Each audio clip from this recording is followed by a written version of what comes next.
Bienvenue à Tout le monde est un leader, un podcast pour ceux et celles qui transforment l'éducation à leur façon. Et aujourd'hui, mesdames et messieurs, j'ai le bonheur et le privilège de vous offrir un épisode en toute intimité, l'épisode 20 de la saison 4, déjà 86e épisode en 4 ans. Wow! Qui l'eût cru? C'est de toute beauté. Et aujourd'hui, j'ai le goût de vous proposer un épisode qui nous amène à considérer, peut-être, le verbe être. Il y a tellement de choses à faire en éducation. Avez-vous une to-do list? Hein?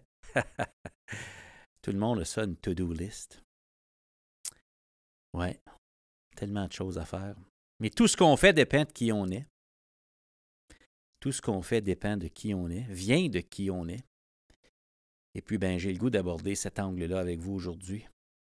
Ça me paraît tellement important. Alors, épisode 20 de la saison 4, ce sera le dernier épisode de la saison 4, déjà. Super de belles saisons, tellement de leaders passionnants, inspirants, qui nous amènent à voir différents angles du paysage éducatif, mais aussi d'un œil plus large, le leadership, ce que c'est, qu'est-ce que ça prend pour que ça marche, pour améliorer notre vie, améliorer la société. Plus j'étudie le leadership, plus je me rends compte que c'est la même chose, mais dans les différents contextes. Hein? On pourrait parler des mêmes enjeux ou des mêmes principes de leadership. Ça s'applique dans tous les contextes, différemment un peu, mais c'est les mêmes choses. Pourquoi? C'est humain, le leadership. L'éducation, c'est une profession humaine, mais partout dans notre société, il y a des humains. Alors, j'ai comme l'impression que ça s'applique à tout le monde. Je réfléchissais dernièrement à tout ce qui s'écrit, tout ce qui se dit au sujet de l'éducation.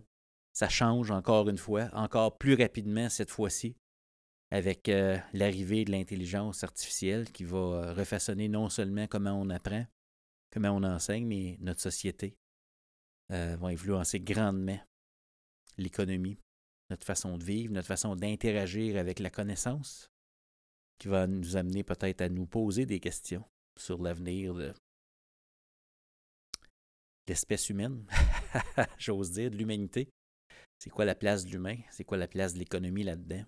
C'est quoi la morale derrière tout ça? Mais on ne sera pas aussi deep que ça aujourd'hui, quand même. On va se garder une petite gêne. Mais il y a quand même un contexte en éducation, puis j'ai identifié au fil du temps avec mes accompagnements un défi. Tu sais, on se dit, il y a plein de défis, là. Mais mettons qu'on arrivait à régler tous les défis en éducation. Il y a comme un défi fondamental qui reste. Il resterait ce défi-là. Tu sais, mettons qu'on réussissait à répondre à tous les défis. Il resterait toujours le défi qui est le suivant. Le défi fondamental pour moi en éducation, c'est l'écart qui existe entre la vision et la culture. La vision, c'est ce qu'on dit qu'on veut. Ce sont nos objectifs ambitieux. Tu sais, je ne connais pas un directeur d'école, un directeur d'établissement qui n'a pas un plan d'amélioration. On a un plan. Le nom du document varie en fonction des provinces, mais en bout de ligne, ce qu'on veut, c'est qu'on se donne un plan. Idéalement, en début d'année, on se donne un plan. Et le but de ce plan-là, c'est d'améliorer les choses en éducation. Et habituellement, il y a 4 grandes catégories de choses qu'on veut améliorer. Le climat scolaire, le bien-être, la sécurité des gens. Tout ce qu'on pourrait appeler créer les conditions et l'environnement pour que ce soit bien. On veut améliorer ça. On va améliorer le rendement des élèves. Hein? J'inclus là-dedans la langue de l'enseignement. Dans certains milieux, il faut travailler fort sur la langue aussi pour qu'il y ait un rendement scolaire. Mais le rendement, donc il y a toutes sortes de données qualitatives et quantitatives pour le climat scolaire, la sécurité, le bien-être et ce qu'on pourrait appeler la pédagogie, puis ce qui mène à un rendement chez nos élèves.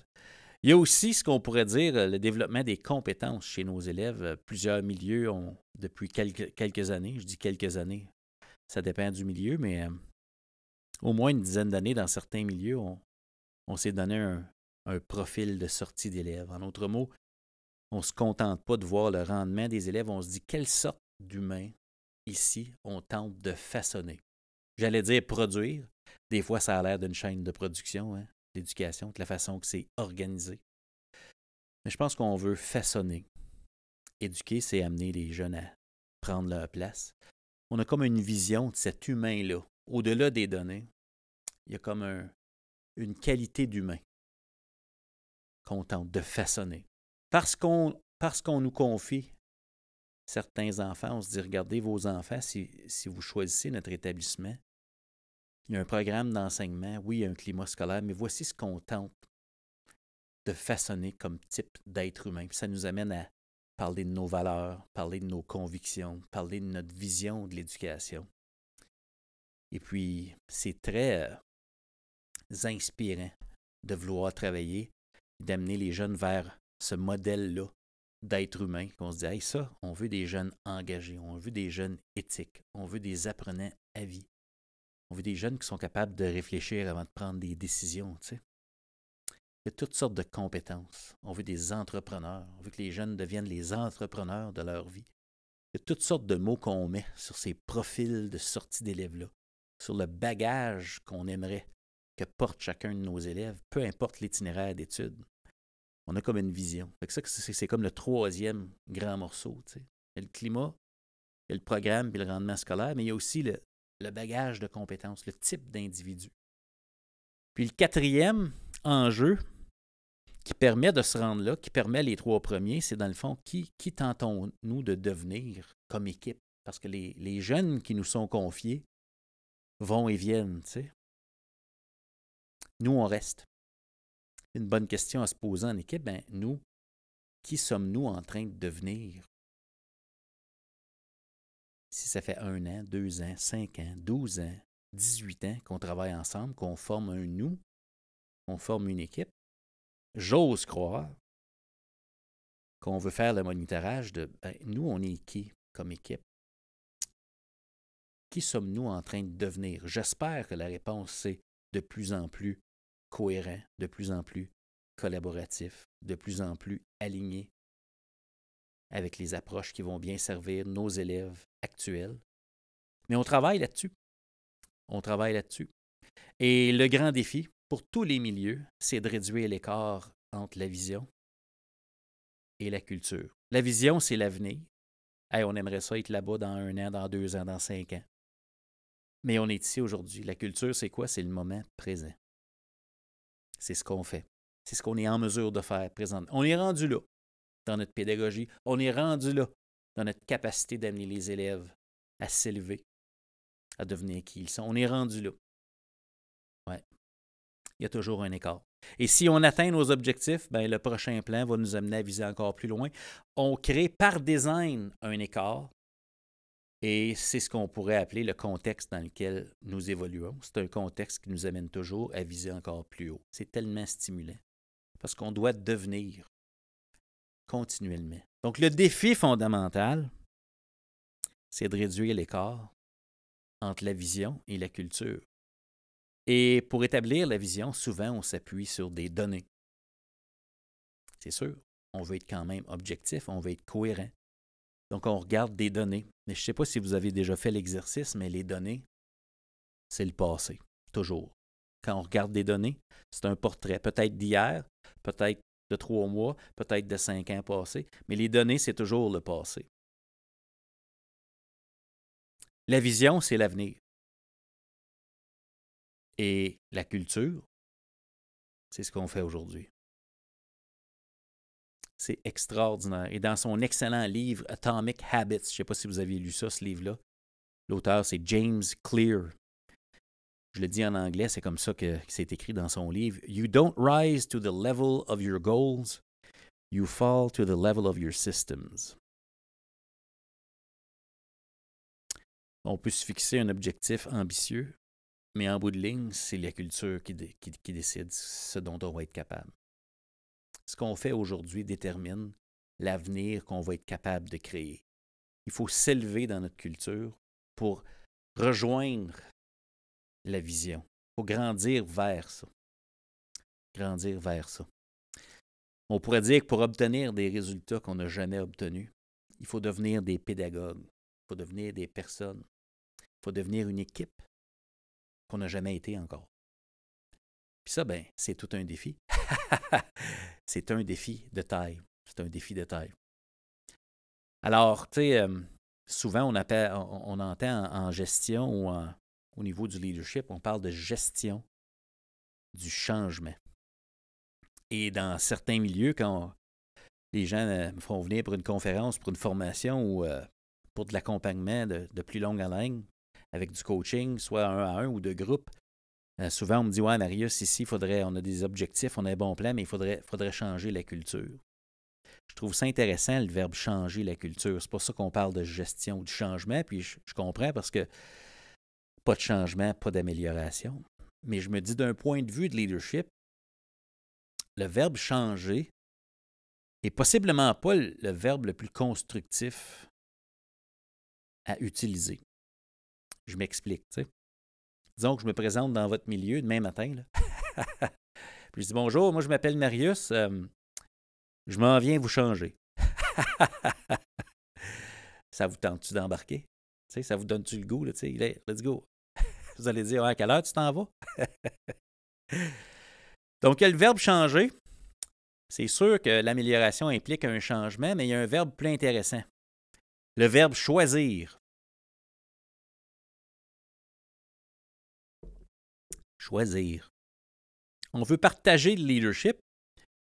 On veut partager la responsabilité. On veut travailler en équipe. On veut de l'interdépendance. Mais c'est comme important à un moment donné d'amener les gens à choisir. Souvent, on pense que la première étape pour améliorer les choses, c'est de faire un bon plan. Ben, un plan, ça sous-entend qu'on a le goût d'y aller. T'sais. C'est comme le plan, c'est le comment on va se rendre. Où est-ce qu'on s'en va, comment on va se rendre. Choisir, c'est dans le fond, il faut que je décide, j'ai-tu le goût d'embarquer là-dedans?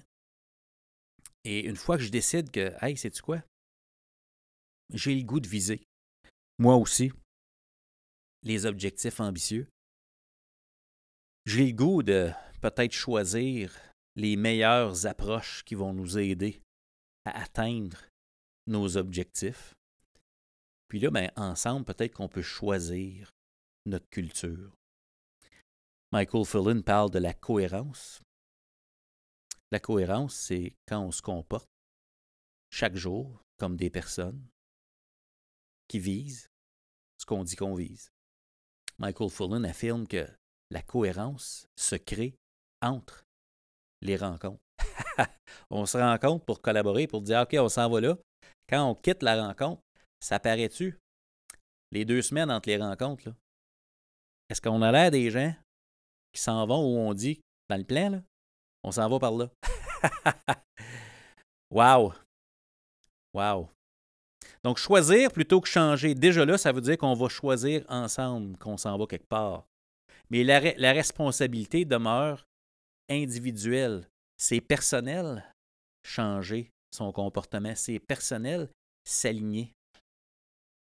Ouais. Ouais. Donc, la responsabilité ici, selon moi, c'est de créer les conditions pour que chaque individu dans l'équipe décide d'aligner ses comportements au quotidien avec les objectifs de l'organisation. C'est comme ça qu'on l'a choisi, notre culture d'établissement, notre culture d'école, notre culture d'équipe. Peu importe où est-ce qu'on se trouve, que je sois le directeur des ventes dans un concessionnaire, que je travaille dans le système de la santé et que je gère une équipe, que je sois dans une grande entreprise avec des objectifs ambitieux à tous les 3 mois. Là. Peu importe où est-ce que je me trouve, on a une vision. Et ensemble, notre challenge d'équipe, c'est toujours de réduire l'écart entre ce qu'on est capable de faire présentement et ce que ça va prendre de nous pour qu'on puisse atteindre ces résultats-là. Parce que si on était déjà capable de les atteindre, on serait déjà là. Donc, le verbe « faire » est important. Nos actions sont en amélioration continue, mais l'important aussi, c'est ces actions-là, être alignées avec les objectifs. Ça, ce que ça veut dire, c'est que parfois, je vais choisir d'adopter des approches, des actions qui sont peut-être pas mes préférences personnelles, mais il y a comme un degré d'objectivité dans la prise de décision, tu sais. Si, par exemple, on est en train de viser, OK, ici, on vise là, la lecture. On sent que nos élèves ont besoin d'améliorer leur capacité en lecture, leur compétence en tant que lecteur. C'est un prédicteur de réussite important, hein? On s'entend. Bien, peut-être que moi, j'ai des façons de faire dans l'enseignement de la lecture que j'aime. J'ai peut-être déjà du matériel qui existe par rapport à tout ça. Moi, j'aime ça, faire ça. J'ai comme développé des émotions positives qui sont reliées avec mon matériel puis mes façons de faire. Mais là, si je m'ouvre à ce qui fonctionne en lecture, je vais peut-être découvrir des approches avec lesquelles je suis moins familière, des façons de faire avec lesquelles je découvre que c'est peut-être pas mes façons de faire qui sont ma préférence. Mais si j'aligne vraiment mon comportement en lien avec ce qu'on tente d'accomplir, bien, il y a peut-être des choses que je vais essayer dans ma pratique parce que la recherche nous dit que ça fonctionne. Donc, est-ce que je suis prêt à donner une chance à des pratiques qui ne sont pas mes préférées présentement parce que je les ai pas vraiment testées. J'ai peut-être même des doutes, j'ai peut-être des réserves. Parfois, ce n'est pas la pratique, la barrière, c'est le messager derrière cette pratique-là. Des fois, on n'est pas d'accord avec l'approche de certaines personnes qui font la promotion de bonnes pratiques. Est-ce que ça, c'est une barrière? Vous me suivez? Donc, quand on prend conscience de ça, qu'il y a des pratiques objectivement qui sont éprouvées, après ça, on prend conscience de, moi, ma culture personnelle, c'est quoi mes habitudes à moi personnelles comme pédagogue? Là, je me dis, OK, si on veut se rendre là, il faut que je regarde mes pratiques actuelles. Est-ce qu'elles vont me permettre de me rendre là? Est-ce que la science de l'éducation peut éclairer ma pratique pour m'assurer que je sois en train de bien servir mes élèves? Même si ça veut dire que des fois, je vais adopter des pratiques avec lesquelles je ne suis pas familier. Sentez-vous les émotions que ça brasse? Donc, choisir sa culture, ça part de l'individu et ça devient collectif. Je ne peux pas décider pour mon collègue qu'il doit changer sa pratique. Je peux simplement décider pour moi. Et si tout le monde autour de la table accepte d'aligner au meilleur de sa capacité, pas la perfection, si chaque personne décide d'aligner ses comportements pédagogiques, ses comportements de joueur d'équipe au meilleur de sa capacité, puis de les aligner avec les objectifs de l'organisation, on a une chance. On a une chance. Mais il n'y a pas juste le verbe faire en éducation. N'est-ce pas? Je prends une gorgée d'eau. Pensez à ça. L'éducation, ça ne se réduit pas à une liste de comportements ou de techniques pédagogiques. C'est d'abord humain, l'éducation. Hein? C'est humain, puis c'est l'expression, on pourrait dire, d'une approche, d'une attitude face à l'autre. On pourrait même penser, là, si on va au-delà de notre conception habituelle de ce que c'est l'éducation, on pourrait même dire que c'est presque comme une spiritualité. Il y a une approche, il y a une façon d'être, il y a une façon de se présenter dans nos milieux. Puis, c'est le verbe être. Puis une bonne question qu'on peut se poser individuellement et en équipe, bien, c'est que dans le fond, qui est-ce qu'on a le goût d'être? Qui est-ce que j'ai le goût d'être, moi, au quotidien, dans tout ce que j'ai à faire? Parce que tout ce que je fais dépend de qui je suis. Va venir de ça, de cet élan-là. Et ce qu'on sait en éducation, c'est que c'est pas parce que j'ai un poste de responsabilité que le poste fait de moi un leader, tu sais. Puis, j'ai écrit un billet de blog récemment qui s'intitule « Leader, un appel à l'être ». Et je vais vous parler de ça. Il y a plein de choses que je vais mentionner aujourd'hui que je n'ai pas nécessairement mentionné dans le billet, mais le verbe être, c'est comme vraiment important. Plus que jamais, je dirais, le verbe être est important. Je ne suis pas en train de dire que la science de l'éducation, c'est pas important, que les bonnes pratiques pédagogiques ne sont pas importantes. Ce que je suis en train de dire, c'est que si on veut que les gens utilisent les bons faire, les bonnes pratiques, on doit aussi avoir les bons êtres. Parce qu'il y a un élan derrière les approches pédagogiques qui fonctionnent. Il y a des convictions. Il y a une façon d'être pour que la pratique donne ce qu'elle est censée donner. Il y a comme une combinaison gagnante. Il y a un alignement entre l'être puis le faire. Et quand on demande aux gens de simplement changer des faire sans s'intéresser à qui ils sont, il y a comme une dissonance parfois. Soit dans le comportement ou chez l'individu à qui on demande d'adopter un comportement, puis on se dit, ben là, je ne comprends pas pourquoi il faudrait que je fasse ça. C'est tellement pas qui je suis, ça. C'est important d'expliciter ce qui se trouve derrière. On pourrait appeler ça les principes directeurs, derrière les bonnes pratiques. C'est important de nommer ces choses-là. Si on veut changer les pratiques, si on veut les choisir ensemble, il faut parler de la façon d'être, d'où ça vient. C'est quoi la conviction derrière ça? Pas juste la donnée probante, les deux. Les deux, ça prend ça. Ouais. Pensez à l'état d'être des personnes en éducation présentement. Puis dites-moi que le verbe être n'est pas important. On parle-tu de bien-être présentement? De bienveillance? D'inclusion? De sentiment d'appartenance? D'habileté sociale?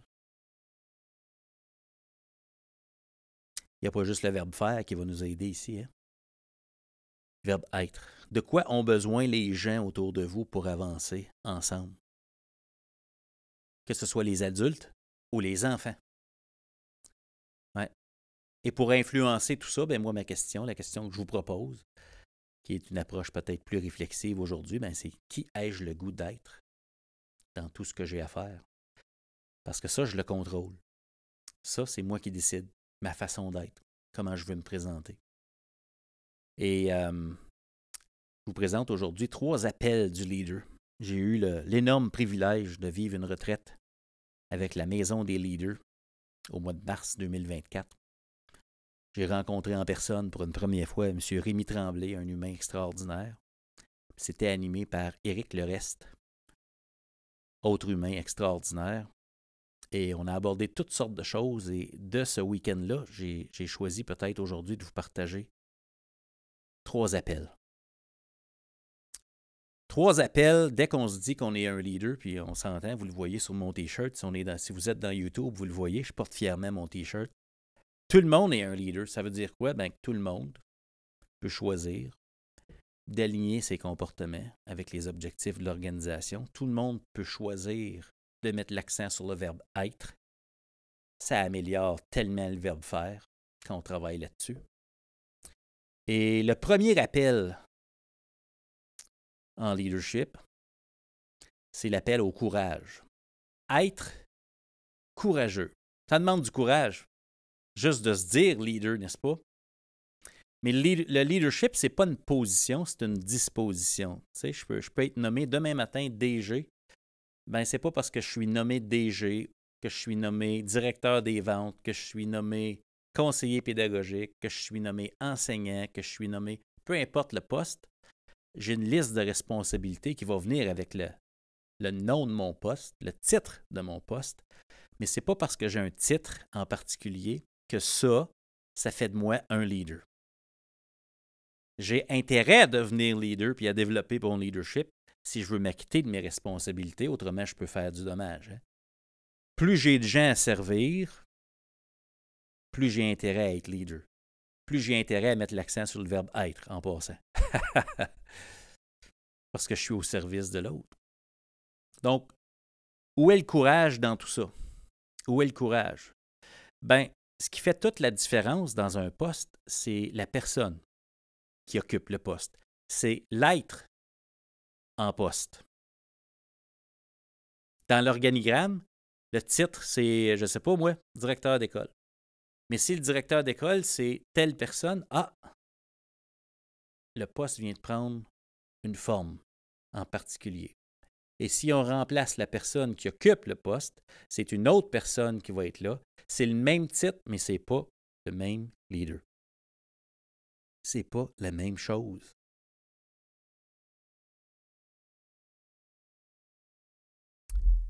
Quand on regarde la liste des facteurs par exemple, de John Hattie,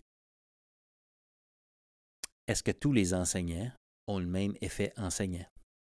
Mais non, Marius, c'est clair. Est-ce que tous les directeurs d'école ont le même effet sur l'effet enseignant? Ben non, Marius. Pourtant, ils ont tous le même titre. C'est quoi la différence? L'être en poste. L'être en poste. Et le courage ici, c'est d'oser aller à la rencontre de l'autre quand on est leader et de partager sa vision de l'éducation, de porter la vision, d'y croire. Souvent, les gens vont me demander, Marius, comment je fais pour être convaincant? Ben, pour être convaincant, il faut être convaincu. Ça sent ça. Être convaincu. Ouais. J'ai eu la chance de recevoir Marie-Claude Messier, leader pédagogique fantastique, qui me disait, qui me rappelait un passage dans le livre de Michael Fullan, le livre Nuance. Dans ce livre-là, Michael Fullan invite le leader à donner du sens aux détails et du rêve à l'objectif. Wow! Donner du rêve à l'objectif, pour moi, c'est montrer à l'autre qui je suis dans mon poste. J'y crois à cet objectif-là. Voici ma vision de l'éducation. Je prends le risque d'être vu. Je prends le risque de prendre position publiquement devant les gens. Et pourquoi c'est courageux? Ben, c'est parce que les gens peuvent rejeter qui je suis. Hein? Si je montre qui je suis, il y a comme une part de vulnérabilité dans tout ça. Je ne suis pas en train de raconter ma vie, mais peut-être que je prends position. Hey, moi, là, j'y crois dans ce qu'on vise. C'est pas juste parce que le centre de service nous le demande. Moi, là, ça, là, moi, j'y crois. J'y crois, puis on s'en va par là. Est-ce que je peux compter sur vous? Moi, j'ai besoin de vous autres. Il y a une demande d'engagement. Puis s'il y a une demande d'engagement, bien, il va y avoir une réponse. Et ça aura le mérite d'être clair. Ça demande du courage, ça. D'être pleinement soi-même. Le plus beau cadeau, à mon humble avis, qu'on peut faire aux personnes avec qui on travaille et à soi-même, c'est d'avoir le courage d'être pleinement soi-même avec les autres. Ouais. D'avoir le courage d'être vu, ça donne peut-être la permission aux autres d'être eux-mêmes par après. Tu sais. Mais ça demande le courage. Une question qu'on pourrait se poser, c'est qu'est-ce que j'ai en moi qui pourrait avoir un impact sur les personnes autour de moi? Peut-être que ça peut donner du courage si vous allez à la rencontre de vous-même et dire, OK, qu'est-ce que j'ai en moi que je pourrais offrir? Tu sais? Si je montre qui je suis, si je partage mes convictions, ça pourrait être quoi ça? Qu'est-ce que j'ai à l'intérieur de moi? Et la deuxième question que je vous poserais si on avait un tête-à-tête avec vous, mettons qu'on prend un petit café ensemble un samedi matin, là, je vous poserai la question, c'est ça, c'est promis, c'est sûr, à un moment donné, je vous poserai la question. Là, je vais y aller à la deuxième personne. Qu'est-ce que tu attends pour que ton poste soit à ton image présentement? Wow! Qu'est-ce qui serait différent pour vous lundi matin, là, ou la prochaine fois que vous êtes dans votre milieu? Je ne sais pas il y a quelle date au moment où vous prenez le temps d'écouter l'épisode de podcast, mais qu'est-ce qui changerait si vous étiez pleinement vous-même? Avoir le courage de partager vos convictions, de montrer les qualités que vous avez à offrir, d'oser de demander l'engagement des autres pour qu'on soit ensemble. Je ne peux pas décider pour vous, mais je vous invite à venir. Regarde, on s'en va par là pour nos élèves, pour nos objectifs organisationnels. Je ne peux pas faire ça tout seul. Ça vous tente-tu? Wow! Il y a quelque temps, dans LinkedIn, Marc-André Girard a partagé une citation d'Antoine de Saint-Exupéry. Ça date un peu, mais c'est tellement un exemple parfait pour l'appel au courage, tu sais, à être courageux. La citation d'Antoine de Saint-Exupéry se lit comme suit. « Si tu veux construire un bateau, ne rassemble pas les hommes et les femmes pour leur donner des ordres, pour expliquer chaque détail, pour leur dire où trouver chaque chose. Si tu veux construire un bateau, fais naître dans le cœur des hommes et des femmes le désir de la mer. Ça veut dire quoi, ça? Si on veut mobiliser les gens, c'est pas avec les verbes faire. Les gens ont choisi l'éducation. Des fois, ça prend des pourquoi. Puis ça, c'est en étant pleinement soi-même. Peut-être que l'acte le plus courageux, c'est d'essayer de conquérir le cœur des gens avec qui on travaille, nos élèves, nos collègues, notre personnel, en étant pleinement nous-mêmes, puis en disant « Hey, on est capable, gang. On a-tu le goût d'aller là? » Le comment, on va le trouver ensemble, mais en premier de tout, là, voici qui je suis, voici ce que j'ai à offrir, voici ce en quoi je crois. Embarquez-vous là-dedans. Ça prend du courage, hein? Ça paraît peut-être pas aujourd'hui, mais ça me prend un peu de courage pour vous parler, pour moi-même vous parler de ces choses-là. Tellement plus facile de parler de la technique pédagogique du verbe faire que du verbe être. Le verbe être, c'est comme, oh, t'es un peu là. T'es qui, toi? Marius, OK, ouais. Brasse des grandes idées, là. Premier appel, 3 appels du leader. Le premier appel, c'est l'appel au courage. Je vous rappelle les questions.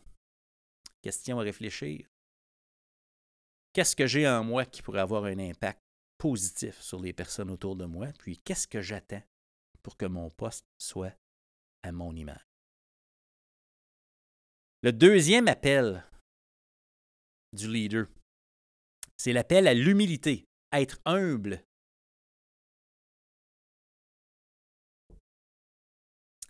C'est pas parce qu'on y croit qu'on a toutes les réponses, qu'on a 22 chemins différents qui sont pensés, rodés. Non, des fois, on le sait que c'est là qu'il faut aller. On le sait qu'on y croit, mais on ne sait pas encore clairement comment on va se rendre, mais c'est correct parce qu'on n'a pas besoin de tout savoir.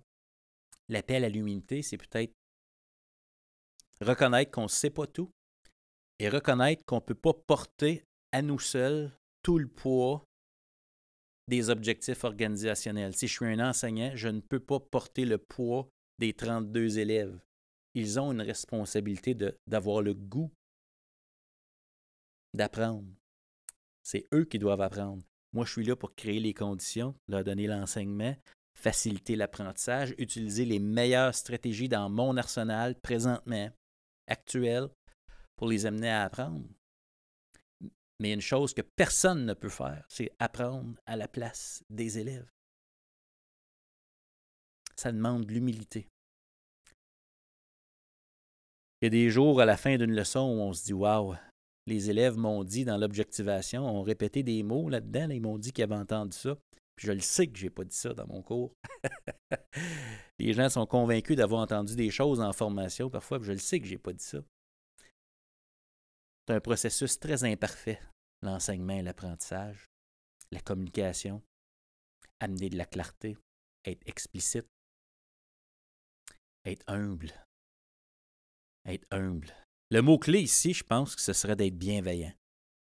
Une fois qu'on prend la décision ensemble de dire on va aller quelque part, peut-être que mon rôle à moi, c'est de m'assurer que toutes les personnes autour de moi ont tout ce dont ils ont besoin pour faire leur prochain pas, pour faire leur part. Puis le mot qui me vient en tête ici, c'est la bienveillance. Un peu comme un jardinier, tu sais. Un jardinier, qu'est-ce qu'on fait? On crée les conditions. Si je veux savoir si ça va bien mon affaire, mais je regarde le jardin. Tu sais. Quand on regarde un jardin, c'est le printemps. Là. Au moment où je publie cet épisode-là, on est le 6 avril. Là. Bientôt, là, ça va se mettre à pousser. Dans quelques mois, on va voir des jardins à différents endroits. Quand on regarde un jardin, on a une bonne idée du jardinier. Tu sais. Si ça pousse, c'est parce qu'il y a un jardinier. Mais on ne voit pas le jardinier. Il n'est pas là. Ce qu'on regarde, c'est le jardin. Ouais, ce qui pousse là. Avoir l'humilité d'être au service de l'autre. Ça, c'est interprété de toutes sortes de façons. Hein. Je vous donne mon grain de sel sur le service. Avoir l'humilité de servir. Je ne parle pas ici d'essayer de faire plaisir à tout prix aux gens. C'est toujours servir l'autre puis de l'amener à s'acquitter de ses responsabilités. Si je sers un élève, ben c'est d'amener l'élève à se dépasser et à faire les apprentissages qu'il est censé être en train de faire. Être au service de l'élève, c'est de lui dire là où il est rendu. Être au service de l'élève, c'est de lui dire que peut-être que son effort n'est pas maximal présentement. Être au service de l'élève, c'est plutôt que lui donner 0 s'il ne remet pas un travail, c'est lui dire oui, ici, on remet les travaux, on donne le temps de le faire, et voici l'exigence. Tu es capable de faire ça. Go. C'est pas très exigeant si je donne 0 à l'élève. C'est pas lui rendre service. Hein? Ça, c'est un système de justice. Tu le fais pas, tu as une punition. Si je veux servir l'élève, si vous pensez que c'est la punition qui va modifier le comportement, ça vient peut-être d'une certaine conviction. Moi, j'ai les convictions que si on donne la chance de le faire, l'élève ne peut pas passer à côté de prendre ses responsabilités. Non, non, non. Tu le fais. Voici. On va apprécier le rendement. On va te donner la rétroaction. C'est important. Je suis ici pour te servir. Servir qui? Je veux servir qui tu es en train de devenir. Ici, on s'acquitte de nos responsabilités. On n'accepte pas le 0. Puis la permission de ne pas le faire. Ça ne serait pas te rendre service. Ça, c'est un exemple. D'être au service de. Vous me suivez? Ouais. Je sais que je brasse des grosses idées avec cet exemple-là, je fais exprès. Être au service, ça veut dire qu'on va faire tout ce qu'on a à faire pour que l'autre individu pousse. Qu'est-ce que ça prend autour de vous pour que les gens poussent? Ouais. Je vous pose 2 questions avec cet appel à l'humilité.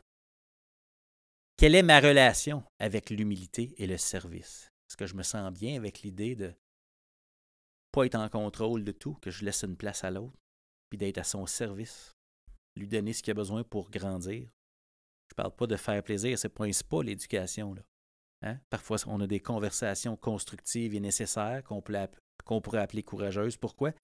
Parce que là, je suis vraiment au service. Je t'aime tellement que je ne peux pas te laisser là où tu te trouves. Vous me suivez? C'est de ce service-là dont je parle.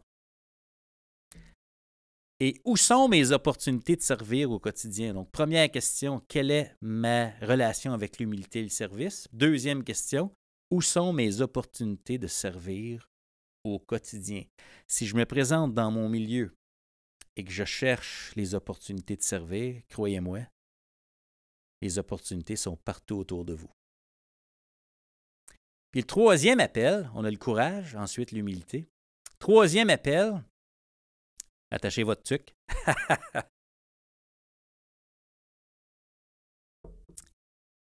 L'appel à l'amour, avec un grand A. Je le sais, ça fait weird d'entendre ça dans un podcast qui parle de leadership puis d'éducation. Mais le leadership, l'éducation, c'est des personnes. Et comme le dit mon cher collègue Louis P. Hull, que je salue. Bonjour, mon cher Louis. Dans une de nos promenades de covoiturage en voiture, Louis me disait, il faut chercher l'extraordinaire chez l'autre. Le leadership, c'est ce qui se rapproche le plus, je pense, d'être un parent. Ça ressemble beaucoup à être la posture d'un parent pour son enfant. On veut tellement pour l'autre, on cherche le potentiel chez les autres. On a le regard. Peut-être que notre tâche en tant que leader, on a le courage d'être nous-mêmes, d'essayer de conquérir le cœur des autres, et de dire, hey, on y va-tu? D'avoir l'humilité de servir, mais ensuite de ça, on a aussi l'amour. On aime tellement les autres qu'on se dit, OK, moi, je veux chercher chez l'autre l'extraordinaire. Je veux identifier le talent. Pourquoi? Parce que je veux devenir un créateur d'opportunités. Je veux placer les gens sur leur X. Je veux faire les connexions entre les gens. Puis de le voir. OK, lui, pour être bon là, je donne l'opportunité. Puis qu'est-ce qu'on fait quand on fait ça? Dans le fond, ce qu'on est en train de se dire, c'est que notre rôle de leader, comme un parent, hein, comme parent, on veut que nos enfants nous dépassent. On veut qu'ils soient plus heureux que nous. Qu'ils aient une plus belle vie que nous. En tout cas, moi, c'est comme ça que je le vois. T'sais. Je parle pas de compte de banque, là. Je parle de qualité de vie, d'épanouissement personnel, de bonheur, de réalisation de soi. Donc, l'appel à l'amour, c'est peut-être d'aimer tellement les autres qu'on est prêt à leur faire une place, qu'on est même prêt à tolérer qu'ils expriment leur leadership, qu'ils prennent le plus de place possible. C'est là qu'on multiplie l'impact dans nos organisations. N'est-ce pas? 6 avril, au moment où on publie l'épisode, le mois d'avril, on fait quoi? On prépare l'année scolaire suivante. Le placement du personnel. Qu'est-ce qu'on fait naturellement? On va identifier le talent pour les différents dossiers, les différents postes. Et on va positionner le talent. On n'est pas obligé de faire ça juste une fois par année quand on fait le placement du personnel. On peut faire ça en continu pour avancer ensemble vers nos objectifs organisationnels. Utiliser les talents qu'on a. C'est l'équivalent de donner du temps de glace à des joueurs de hockey. On regarde le talent, on regarde le positif, l'extraordinaire chez l'autre, puis on se dit « Hey, personne là, on peut placer là. » Confier des responsabilités, confier des rôles, confier de l'importance. Wow! Wow! 2 questions pour cet appel à être amour, d'avoir ce regard-là chez les autres. Où est l'extraordinaire dans les personnes que je côtoie au quotidien? Quand j'arrête d'être capable de voir que les gens que je côtoie, élèves, collègues, membres du personnel, si j'arrête de voir tout l'extraordinaire qu'ils portent, peut-être que je suis trop près et j'ai besoin de prendre du recul et de dire « Attends un peu là ». Parce qu'on va trouver ce qu'on cherche. Fait que si je cherche du moins extraordinaire, je vais en trouver. Hein? Tout le monde en a. Moi, j'en ai. Du moins beau, là, tu sais. Mais si je cherche l'extraordinaire, je vais le trouver. Changement de focus, des fois, qui est requis pour jouer cet appel-là à l'amour. Ouais. Donc, où est l'extraordinaire dans les personnes que je côtoie au quotidien? Ouais. Si je vois l'extraordinaire chez quelqu'un, peut-être que quand je m'adresse à la personne, je peux m'adresser à la version extraordinaire de la personne. Puis ce qui est fabuleux, c'est que quand je m'adresse à la partie extraordinaire d'une personne, c'est cette partie-là de la personne qui me répond. Si je m'adresse à la partie moins reluisante d'une personne, avec une posture plus rigide, c'est la partie moins reluisante de la personne qui va répondre. Vous me suivez? Comment pourrais-je faire davantage de place aux personnes que je côtoie afin qu'ils expriment leur leadership? Wow! Wow! Donc, 3 appels. 3 appels, puis l'invitation ultime dans tout ça, c'est que nulle part dans les 3 appels du leader, est-ce que le leader est invité à dire aux autres quoi faire, comment faire tout le temps. Non, c'est une invitation à se gérer soi-même, à se diriger soi-même, à choisir de changer soi-même ses propres pratiques. Ouais.